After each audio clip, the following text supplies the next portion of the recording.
সরকার এবং এখন যে পলিটিক্যাল পার্টি এবং আলোচনা হচ্ছে, বিএনপির ভেতরে আমরা একটা নোশন দেখেছি যে জাতীয় সরকার গঠনের একটা প্রচেষ্টা, একটা প্রপোজাল আসছে। জাতীয় সরকার মানে কি? আওয়ামী লীগকে নিয়ে না আওয়ামী লীগকে বাদ দিয়ে জাতীয় সরকার?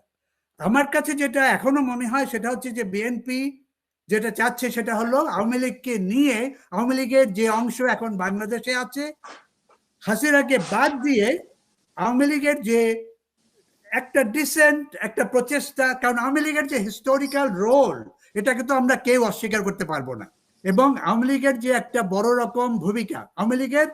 খারাপ দিকটা আমরা মানে রিকগনাইজ করে এটাকে বাদ দিয়ে দিতে হবে, এবং তাতে আওয়ামী লীগের সংখ্যা কমে যাবে। যাক, তাতে কিছু আসে যায় না, কিন্তু রাজনৈতিক পদ্ধতিতে এবং প্রসেসে আওয়ামী লীগের যে ভূমিকাটা থাকবে,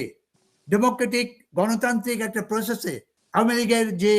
ভূমিকাটা থাকবে সেটা বাংলাদেশের ভবিষ্যতে এগিয়ে নিয়ে যাবে। কাজে আমি যেটা দেখছি সেটা হচ্ছে যে আওয়ামী লীগের অর্গানাইজেশন এখন যেটা দাঁড়াতে যাবে সেটা হচ্ছে যে আমি জানি না এই সরকার কোন রকম ইনিশিয়েটিভ নিয়ে ওটাকে বিভক্তি করার অংশ বিভিন্ন রকম 2-3 অংশ ভাগ করার চেষ্টা করছে কিনা বা আছে কিনা আমি আমার কোনো তথ্য নেই বা কোনো ইনফরমেশন এর উপরে আমি জানি না, কিন্তু আওয়ামী লীগের যে একটা বিবর্তন এবং পরিবর্তন এবং নতুন অর্গানাইজেশন হওয়া দরকার এতে কোনো সন্দেহ নেই।